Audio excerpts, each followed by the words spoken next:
గారి చేతుల మీద ఇంతకు ముందే శంకుస్థాపన చేసుకోవడం జరిగింది.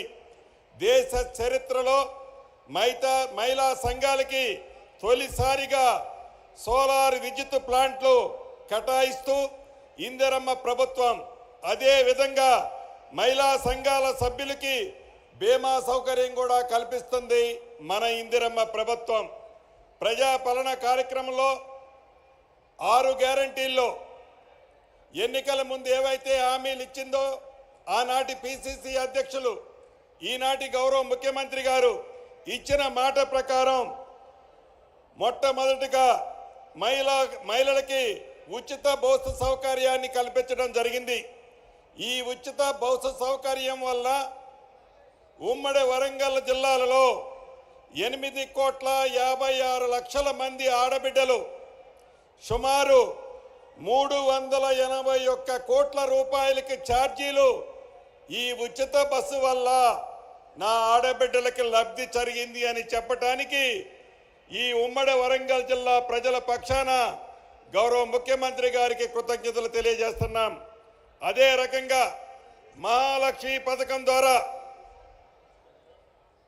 ప్రతి ఆడబిడ్డకి ఏదైతే ఇందిరమ్మ రాజ్యం వచ్చిన తర్వాత 500 రూపాయలకే గ్యాస్ ముద్దిస్తామని చెప్పాం.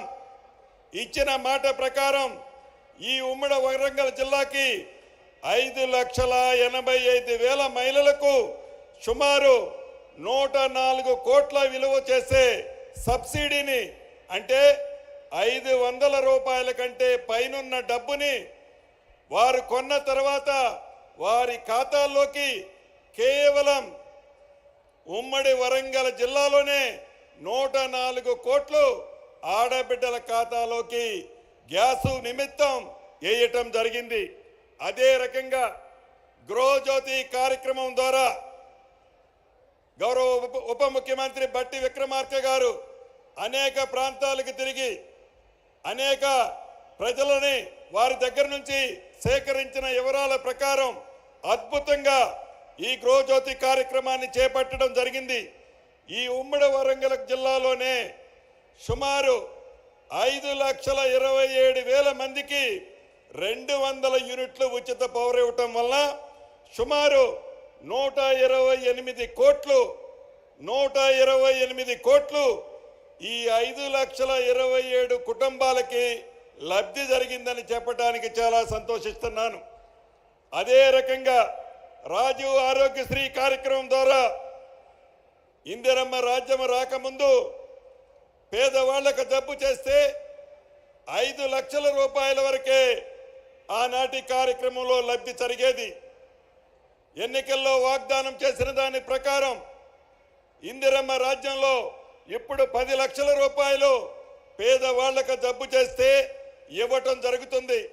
ఈ ఉమ్మడి వరంగల్ జిల్లాలో 3,16,100 మందికి ఈ రాజీవ్ ఆరోగ్యశ్రీ ద్వారా లబ్ధి జరిగింది. సుమారు 174 కోట్లు పేదవాళ్లకు జబ్బు చేస్తే ఈ రాజీవ్ ఆరోగ్యశ్రీ కార్యక్రమం ద్వారా పేదవాళ్ళని ఆదుకున్నది ఈ ఇందిరమ్మ ప్రభుత్వం. గత ప్రభుత్వంలో ధరణి పేరుతో మన ప్రభుత్వం రావడానికి ముందు సుమారు 2 సంవత్సరాల నుంచి 2,45,000 అప్లికేషన్లు వివిధ కలెక్టర్ల దగ్గర ధరణికి సంబంధించిన అప్లికేషన్లు పెండింగ్ ఉండేవి. నెల క్రితం వరకు ఈనాడు 1 నెలలో వచ్చిన అప్లికేషన్లు తప్ప ఈ నెలలో వచ్చిన అప్లికేషన్లు తప్ప ఏ కలెక్టర్ గారి దగ్గర ధరణికి సంబంధించిన పెండింగ్ అప్లికేషన్లు ఎక్కడా లేవు. అదే రకంగా 2020 రెవెన్యూ చట్టం ద్వారా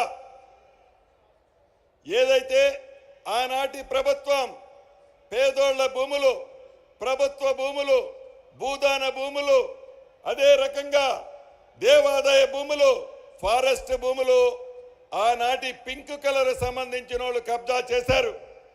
ఆ భూములన్నీ బయటికి తెచ్చే విధంగా రెవెన్యూ చట్టాన్ని దేశంలోనే ఒక రోల్ మోడల్ చట్టంగా తీసుకొచ్చే విధంగా 2024 చట్టాన్ని అతి కొద్ది రోజులలోనే అతి కొద్ది రోజుల్లోనే అసెంబ్లీలో పెట్టి తీర్మానం చేసి ఒక రోల్ మోడల్ రెవెన్యూ చట్టాన్ని తీసుకొచ్చి ధరణి ద్వారా తెలంగాణలో ఏదైతే 2,54,00,000 ఎకరాల భూమి ఉందో ఆ భూమిని ఆనాటి పెద్దలు విదేశాల కంపెనీల్లో తాకట్టు పెడితే ఇందిరమ్మ రాజ్యంలో గౌరవ ముఖ్యమంత్రి రేవంత్ రెడ్డి గారి నాయకత్వంలోని ఈ ప్రభుత్వం మన స్వదేశానికి సంబంధించిన కేంద్ర ప్రభుత్వానికి సంబంధించిన సంస్థ అయిన ఎన్ఐసికి అప్పగించాం.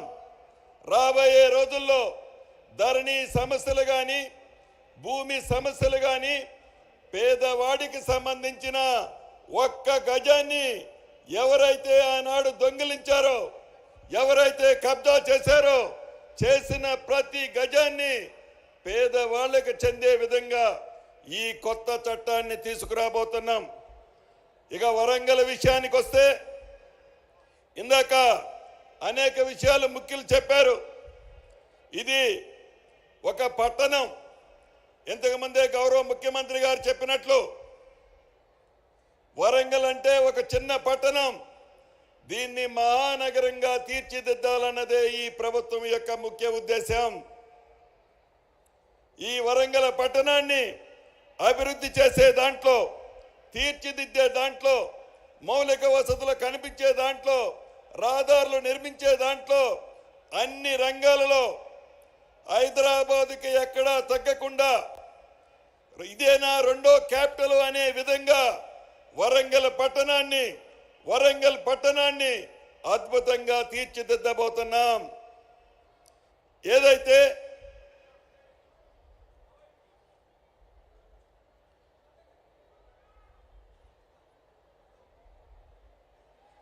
ఆనాటి ప్రభుత్వం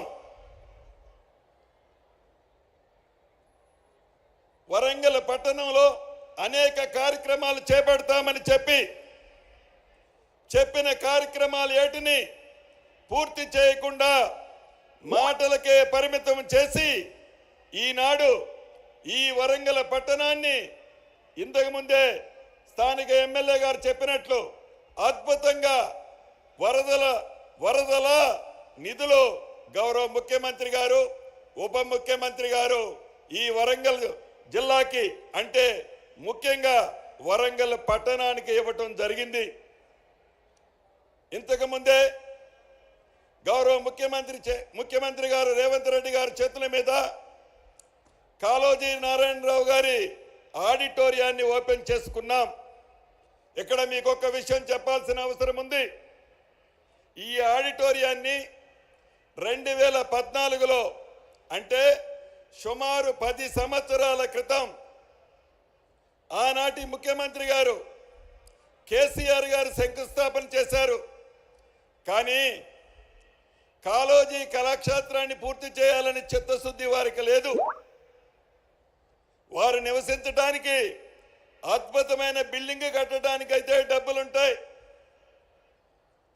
వారు కమిషన్ల కోసం కాళేశ్వరం లాంటి ప్రాజెక్టు కట్టడానికి లక్షలాది కోట్లు డబ్బులు వస్తాయి. కానీ ఒక ప్రముఖ కవి, ఈ పట్టణ వాస్తవ్యుడు కాళోజీ నారాయణరావు గారి కళాక్షేత్రాన్ని పూర్తి చేయాలని చిత్తశుద్ధి ఆనాటి ప్రభుత్వానికి లేదు. మొన్న జూన్ నెలలో వరంగల్ వచ్చినప్పుడు గౌరవ ముఖ్యమంత్రి గారు మా అందరికీ సూచించారు, ఎట్టి పరిస్థితిలో ఎంత డబ్బైనా పర్వాలేదు ఈ కాళోజీ కళాక్షేత్రాన్ని యుద్ధ ప్రాతిపదిక మీద పూర్తి చేయాలని చెప్పారు.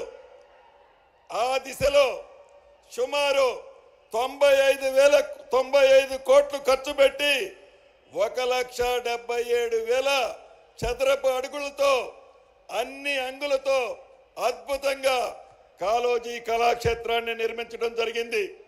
అదే రకంగా వరంగల్ మాస్టర్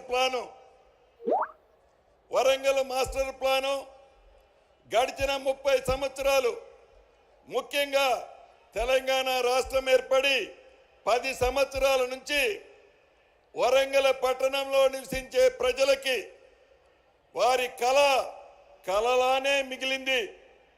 గౌరవ ముఖ్యమంత్రి గారు రాబోయే తరాలను కూడా దృష్టిలో పెట్టుకొని అద్భుతంగా ఇంతకు ముందే వరంగల్ మాస్టర్ ప్లాన్ని శాంక్షన్ చేసి రిలీజ్ చేసినందుకు ఈ జిల్లా ఇన్ఛార్జి మంత్రిగా గౌరవ ముఖ్యమంత్రి గారికి అభినందనలు, కృతజ్ఞతలు తెలియజేస్తున్నాను. ఇది సుమారు 1805 చదరపు కిలోమీటర్లతో అన్ని అంగులతో ఆర్భాటంగా ఈ వరంగల్ పట్టణానికి అన్ని వసతులు వచ్చే విధంగా ఈ మాస్టర్ ప్లాన్ ని నిర్మించుకోవడం జరిగింది. ఇక ఇన్నర్ రింగ్ రోడ్డు 45 కిలోమీటర్లు ఉంది. ఈ 45 కిలోమీటర్లకి 572 కోట్ల అవసరం ఉంది. ఈ inner ring road Kakatiya university నుంచి కాజీపేట, తిమ్మాపూర్, ఎన్మాముల, పైడిపల్లి కలుపుతూ నిర్మిస్తారు. ఈ ఇన్నర్ రింగ్ రోడ్డుని 3 విడతల్లో కంప్లీట్ చేయాలన్నది ఈ ప్రభుత్వం యొక్క ఆలోచన. అదే రకంగా భద్రకాళి ఆలయానికి 30 కోట్లు శాంక్షన్ చేసి అద్భుతంగా భద్రకాళి ఆలయ పరిసర ప్రాంతాల్ని ఈ ప్రభుత్వం అద్భుతంగా తీర్చిదిద్దనుంది.